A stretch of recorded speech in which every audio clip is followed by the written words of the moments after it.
Good afternoon. Today's guest, Alison Jacobson, helps women like you become confident, sexy, and successful in the second chapter of your life.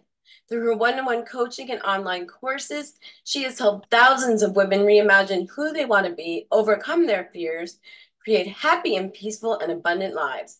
She's the author of Daily Inspiration for Midlife Women, a guide to peace, joy, confidence, and abundance.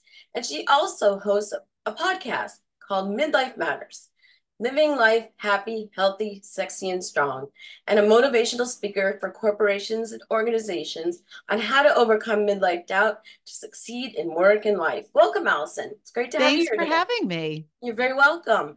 I just wanted to start. I have a few questions for you. I just wanted to ask you how your book, Daily Inspirations for Midlife Women, came about.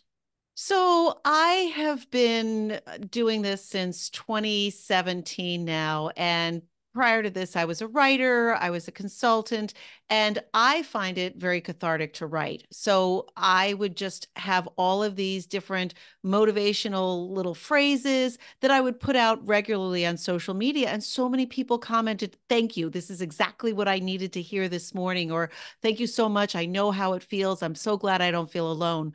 So I decided to put them all together in a book, and that's how it came about. How do you feel that you're making a positive impact on society with writing this book? How would you want it to help other people?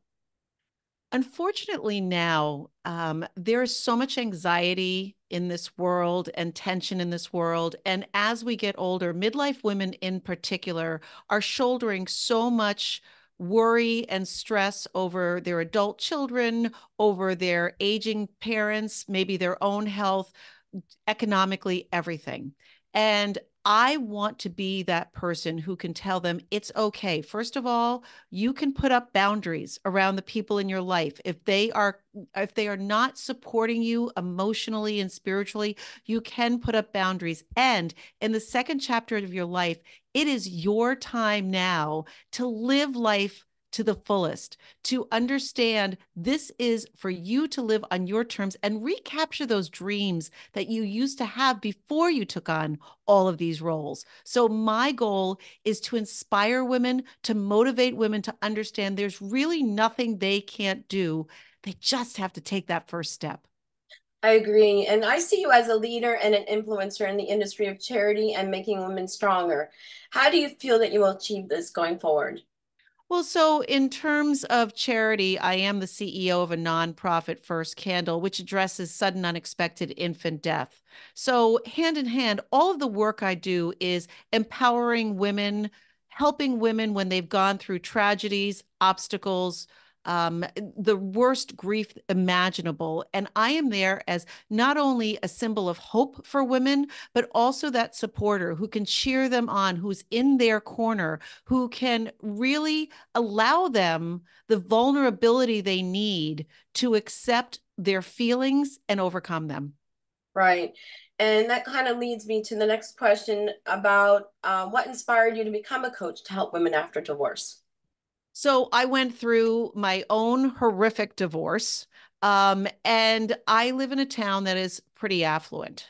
Because of my divorce, I was the primary breadwinner. I ended up having to declare bankruptcy. It was a horrific divorce. I was in court 28 times. But in many times, women are taught, don't say anything. Don't, keep everything to yourself. Don't admit the struggles you're going through.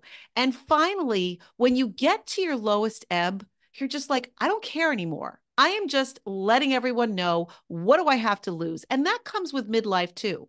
And so I started telling everybody my story. And what you realize is everybody has their own story, and everybody wants to know how to overcome it. How did you do it? And so I had women coming to me saying, I need to understand how you're still surviving. I need to understand how you're not only just surviving, but you created a successful business again and a happy life. I want what you have. And Right. so that's why I started my coaching business. What's been the most significant barrier of your career thus far? Well, I have to say, at heart, I am a creative. I am a serial entrepreneur, and my mind is always going with the next thing I want to do. And so it's definitely that shiny object syndrome of I want to do this, I want to do this, I want to do this. There's so many things I want to do. And at some point, you have to really rein it in. And that's why I've had my business partner. She is my manager, she's my producer. She really keeps me focused on what I'm doing at that time. And sometimes you got to put some of those ideas in the parking lot section. I agree. And I know that you push for systemic change around ideas that are new or not that popular. And what's one way that you accomplish this? Well, I know this phrase has become overused, but it's true. I speak truth to power. I talk authentically. I speak what really is important to hear. And again, in midlife, it doesn't matter. My goal through my podcast, through my social media, through my speaking engagements, everything is to start creating a powerful group army of women because together we can make change. Midlife women have the highest discretionary income and our money counts. But we need to, especially in this political climate, start advocating, get out there to vote, get out there and talk, speak to your power, because that is the only way we are going to achieve success and change what's going on in our country. I agree very much. In fact, you've inspired me to write my own book about my wellness journey. So hopefully someday soon that will come out in the near future. And I will Um, have you on my podcast to talk about it. oh, absolutely. I would love to very much. I know you touched a little bit about First Candle previously in our talk. Can you share more about what's going on with the organization and how we can help or donate to the cause? Definitely. So in 1997, my first son died of sudden infant death syndrome. He was at daycare, and I went to sit on the board of directors of First Candle. I subsequently left. I had my other kids. Life went on. And back in 2017, First Candle came calling and asked if I would take over as CEO and executive director. And for me, it was full circle. They were there to help me when I lost Connor, and I wanted to be there to help other people going through the most horrific loss imaginable. So at First Candle, we deal with education around safe sleep and breastfeeding, and we also support families who've lost their little angels from sleep-related infant death and stillbirth. And so we really need to get the word out. Every year, 3,500 babies still die Wow. from sudden unexpected infant death, and many of these can be prevented by practicing safe sleep. But unfortunately, many families aren't getting that message. So we are out working in communities to educate families about the importance of safe sleep and how they can do it and still make it practical for them. So if anybody would like to learn more about the organization, it's firstcandle.org. That's FIRST candle.org. And we would love your support. Oh, thank you so much for joining us today, Allison. I really appreciate having you here. I also will put the links above that with your book that I have a copy of it right here. It's not very good to see in the vision here, but I will make sure to put a copy in the Facebook page blog. And also you can purchase a copy of the book on Amazon.com. And it's beautiful quotes and positive aspirations to help you find peace, jobs, and confidence throughout your day.